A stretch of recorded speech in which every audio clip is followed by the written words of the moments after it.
Hey, welcome back to Dad's Cars. Today we got this Camry behind us. It's a 2023 Camry TRD.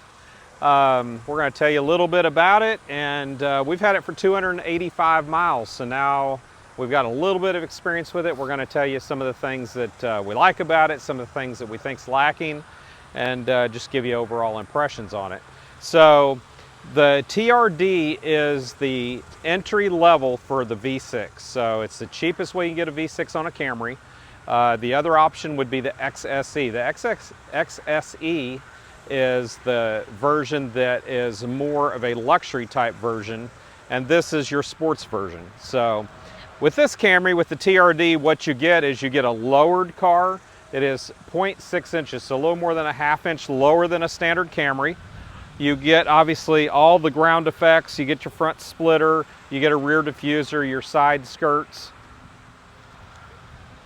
and you get the rear wing. You also get a stiffer suspension, which gives you better handling, and the transmission is geared slightly lower, which will give you a little bit quicker acceleration. It's about 0.3 of a second quicker than the Camry XSE, both 0 to 60 and quarter mile, but you do sacrifice 1 mile per gallon on the highway for it. So as we work our way around the car here, we have nice fake vents here. Of course, a great big grille, more fake vents on the other side. Of course, everybody always says, golly, I wish these were real. Well, yeah, we wish they were real, but they're not. So they look tasteful, they look aggressive, so I do like that about them. The splitter, as you look at it, it's a very aggressive splitter. I like it quite a bit. I wish that they would have incorporated some sort of driving lights or fog lights over here. I think that would have been a nice touch on the front. The front looks fairly aggressive, but not as much as the rear, in my opinion. So you do get these special wheels that are lighter. You also get bigger brakes on the front. You have larger calipers, you have dual piston calipers, and you do have larger rotors as well. As we work our way around to the back here, we do have a fairly aggressive splitter on the back, or diffuser on the back. And we also have these really nice looking TRD exhaust tips. It looks way better than what you get on your regular Camry. I just think it looks far better. I think the back of this car looks very aggressive. When you compare it to the rest of the car, I just think the back looks really good. That's my favorite angle on this car. So one thing that's a $500 option, I haven't seen any of them that don't have this, but it's this black roof. I believe that what we've got is a wrap, to be honest with you.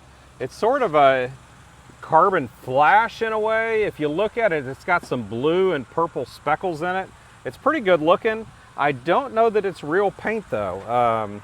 When we got the car, there was some little tiny pieces of black stuck all over the car, and it seemed like it was something that had adhesive on it, like it might have been pieces of this where it was trimmed. So I can't say for sure, but that's what it appeared to me. If we go to the inside, we do have quite a bit of leg room in here. Now, there are no ports in the back here for your air conditioning, and there are no ports back here for your plug-in to charge devices, but there are 2 ports, a USB-C and a USB-A, inside the glove box, inside the console, that you can run a wire back here, which is what we've done, so that you can get charging to the back. Now the AC on this car is super stout. I mean, it is stout. So we haven't really had an issue with the back seat not getting enough cooling because we blow so hard up here at the front. So one thing I do like is you get the imitation leather trimmed seats. This is cloth, which, considering the seats are not cooled or heated, the cloth I think is a much better choice because you don't have the cold leather in the winter and you don't have the hot leather in the summer. So I think that's a good choice if you're not going to give us heating and cooling. Got the nice TRD badge back here. You have your red seat belts. You have red trim all over, and I like that these materials are soft touch. So when you get to your stitching here that's red, this is all soft touch, which I really, really like. When you move up here to the dash, you also have very soft materials, and I really, really like that. All right, now as we're back here to the front real quick, one thing I want to talk about that I don't like. I don't like all this gloss. The gloss is very hard to keep. I don't like that. Personal preference, apparently a lot of people do like it because they're starting to go with it on a lot of cars these days, but I'm not a fan because it's so hard to keep up. When you get to the inside here, you again have a lot of gloss plastic, which again I don't like because it shows dust horribly, it shows fingerprints. I just would prefer something different than a gloss black. When we look here at this area, you've got two nice cup holders. You have a pretty neat little compartment here. I wish this was a charging pad, but it's not. When this opens up, you do have a pretty decent little cubby down here, and then it does, by pushing it in, return to close. Okay, so under the hood here, we've got the 3.5 liter V6. Been a Camry engine for many, many years. Been known to be very reliable. Has 301 horsepower, 267 pound-feet of torque. The car runs good, has adequate power for sure. As we roll around back here to the back, let's take a look at this trunk. I find this trunk lid to be kind of strange because it's so short. It's like a foot long, which I find really weird. But the trunk is really deep, and if you look, your seats are right here at the edge of the door. So it is a very deep trunk, but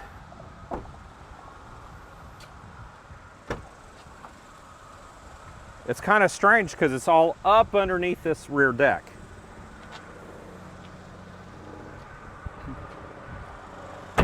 All right, so let's talk about things I like about this car first, then we'll go to things that I don't like about it so much. So what I do like about the car is the power, the fact that you can get a high quality vehicle for about $36,000, you know, with reasonable power. Most everybody's gone to the 4-cylinder turbos now, and we get a good trusty old V6 here, and I do like that. And from the reason they're going to these 4-cylinder turbos is the EPA, because they can show better gas mileage numbers with having a 4-cylinder turbo. But I think in reality, for most people, you're not going to get that much better gas mileage, if any, out of a 4-cylinder turbo, because once you are getting into that throttle and using that, you're forcing more gas into that 4-cylinder engine. So I really don't think, for at least people that buy this type of car, more of an enthusiast type of car, you're really going to save anything by going to a 4-cylinder turbo. That's my opinion. I've just found that they can drink a lot of gas too when you got that turbo forcing that extra fuel in there. So, so I do like that I can get a V6. I do like, of course, Toyota's quality and their reputation. And I've got to tell you too, the stereo system in this car is fantastic. I was really shocked. That's one of the big surprises to me, because I really expected this stereo system to be very disappointing, because I know in our Tundra and our son's Corolla, that stereo system is extremely, extremely disappointing in both of those vehicles. I kind of expected that in this car as well. They do have one option available on this Camry, and that is an upgraded JBL sound system. Could not find a car with it, and they cannot order them. So I was pretty much stuck with the base system. Got in it, expected it to be pretty trash, and I found that it's quite good. It's actually the best stock stereo system that I have had in any of my cars before. So I'm very, very pleased with the sound of the system itself. So I do like the design in the interior, like we talked about. I like that about it. The comfort of the car is reasonable. I haven't had it on a long trip yet, obviously, since it has 285 miles, but the seats seem to be reasonably comfortable. It also has, on the driver's side, you do get a lumbar support and a power seat, so I do like that about it. You don't get any power on the passenger seat at all. I do also like that you have the one touch down and up on both the front windows. I really like that about it. So really there's a lot to like about this car, especially for the price point of $36,000. I think you get a pretty neat sports sedan. I'm not going to say it's a performance car, but I think you get a pretty neat sports sedan for that kind of money.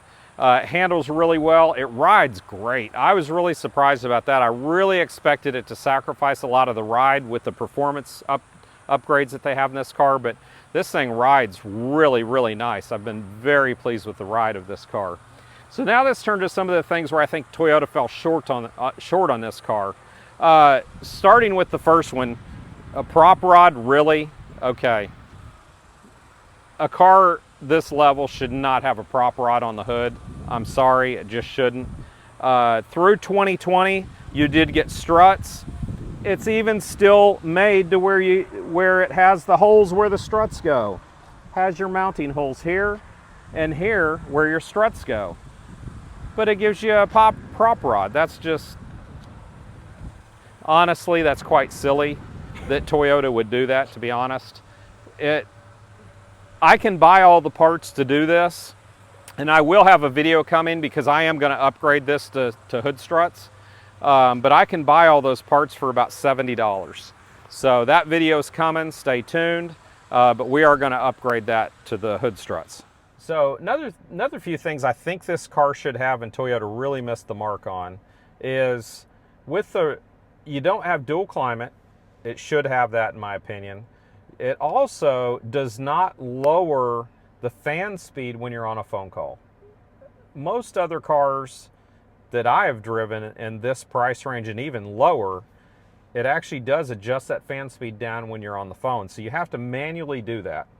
So I don't understand why Toyota missed on that piece of it either. The seats have very little bolstering. They're very flat.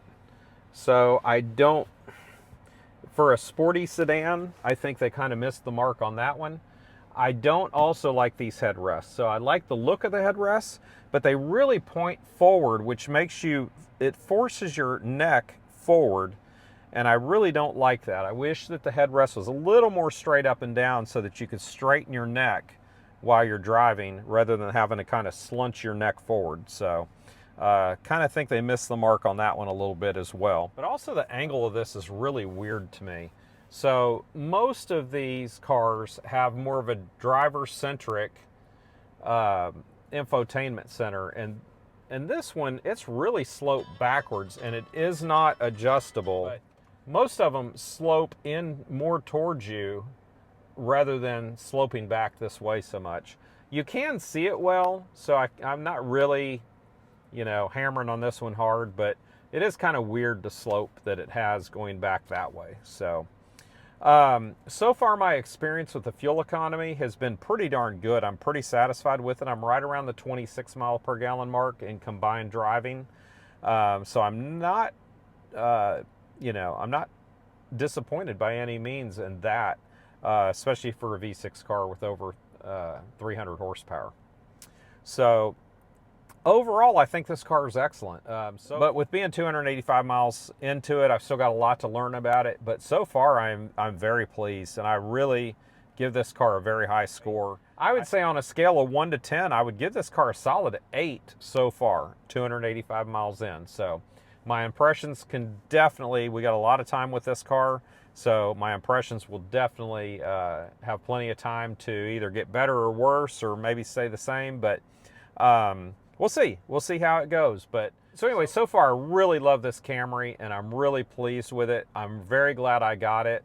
My dealership experience was horrible, but I'm gonna just let that one alone. Anyway, but they did try to hit me with a bunch of markups on this car, and of course I'm not gonna pay them. So, and I didn't. But don't let them try to tell you that there's a market adjustment. Yes, these are hard to get. And these cars actually are kind of rare in a way, because less than 2% of all the Camrys made are TRDs. So they're pretty rare, but don't allow them to get you with a market adjustment. That's, that's silly. We need to tell these dealers, no, we're not paying market adjustments, and that's just the way it is. If we let them do it, they're going to keep doing it to us, so we got to put a stop to it. So anyway, with all that being said, thank you for joining us. Please go subscribe to my main channel, which is Dad's Garage, where we cover all kinds of things from tools, guns, home repair improvement, different repairs around the house. Please go catch that channel. Until next time, we'll catch you right here on Dad's Cars.